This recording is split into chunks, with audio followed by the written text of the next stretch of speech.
மூசா அலைஹிஸ்ஸலாம் அவர்களுடைய காலத்தில் வாழ்ந்த இந்த ஃபிரௌன் மூசா அலைஹிஸ்ஸலாம் உடைய தந்தையின் காலத்திலும் வாழ்ந்தான், தந்தையினுடைய தந்தையின் காலத்திலும் வாழ்ந்தான். ரொம்ப பெரிய வயசு அவனுக்கு, நீண்ட காலம் அவன் வாழ்ந்திருக்கிறான். ஒரு கட்டத்தில் மூசா அலைஹிஸ்ஸலாம் கேட்கிறாங்க, யா அல்லாஹ் இவனுடைய கொடுமை தாங்க முடியல, இவனை விட்டு வச்சிருக்கிறியா, அழிச்சிரு அப்படின்னு கேட்கிறான். அல்லாஹ் சொன்னான், அவன் அழிக்கப்பட வேண்டியவன், அவன் ஒழிக்கப்பட வேண்டியவன், அவன் இல்லாமல் ஆக்கப்பட வேண்டியவன், தண்டிக்கப்பட வேண்டியவன் தான் மூசா. நீண்ட காலம் அவனுக்கு கொடுத்திருக்கிறேன், அவன் திருந்தல்ல, ஒரே ஒரு காரணத்திற்காக நான் அவனை விட்டு வச்சிருக்கிறேன். என்ன காரணம் ரப்பேன்னு மூசா அலைஹிஸ்ஸலாம் கேட்கிறாங்க.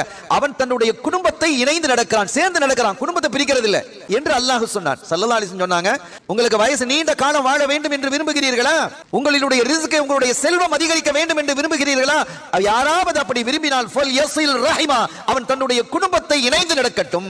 இந்த குடும்பத்தை இணைந்து நடக்கிறதுங்கிறது எப்படிங்கிறது முதல்ல தெளிவா நம்ம விளங்கணும். ரொம்ப அழகா சொல்லுவாங்க ஸல்லல்லாஹு அலைஹி வஸல்லம், அவங்க வந்தா நாங்க போவோம், அவங்க தந்தா நாங்க கொடுப்போம், நாங்க கொடுத்ததை அவர்கள் வாங்கிக் கொண்டால் அவர்கள் தருவதை நாங்கள் வாங்கிக் கொள்வோம். இது பிசினஸ் இல்லையா, இது ஒரு வியாபாரம், ஒன்னு கொடுத்து ஒன்ன வாங்குறது. எவ்வளவு அழகா சொல்றாங்க. அப்படி இருக்க கூடாது. அவர்கள் தரவில்லை என்றாலும் நீங்கள் கொடுங்கள், அவர்கள் அழைக்கவில்லை என்றாலும் நீங்கள் போங்கள், அவர்கள் உங்களை ஏசினாலும் அவர்களை நீங்கள் வாழ்த்துங்கள், அவர்கள் உங்களுடைய வீட்டுக்கு வர முடியாது என்று சொன்னாலும் நீங்கள் அவர்கள் அழைக்காத போது அவங்க வீட்டுக்கு போங்கறாங்க. நமக்கு உத்தரவிடுவது ஸல்லல்லாஹு அலைஹி வஸல்லம். கேட்கணும், நம்முடைய பயணம் என்பது ஆகிரத்தை நோக்கி, சூனத்தை நோக்கி, ஜன்னத்தை நோக்கி இருக்கணும்.